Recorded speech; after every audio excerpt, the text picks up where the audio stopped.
સાધુનો સંગ બે રીતે મળે. એક તો જયારે પુણ્ય પાકે ત્યારે સાધુ મળે, અને બીજું આપણા એકેય પુણ્ય ન હોય પણ જયારે રામ કૃપા કરે તે દિવસે સાધુ મળે. બે જ વસ્તુ ઉપલબ્ધિની. એક તો બળે પુણ્ય પુંજ બીનું, બે જ વસ્તુ રામાયણે બતાવી. અત્યંત પુણ્ય જયારે આપણા પ્રગટ થાય તેથી ઓચિંતો કોઈ સાધુનો ભેટો થઈ મળે.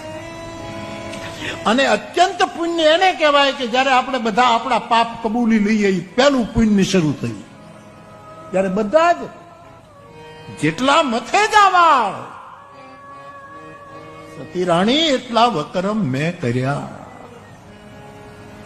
તોરા દે રહી એમ લૂંટી કુંવારી જાન. જે આત્મનિવેદન નું આખું પદ, જે ભાગવતકાર આત્મનિવેદન પ્રહલાદના મુખે બોલાવે કે નવમી ભક્તિ, આપણો જાડેજો આ નવમી ભક્તિ પોતાની ભાષામાં અદભુત શાસ્ત્ર આપી ગયો કે આ મારું આત્મનિવેદન.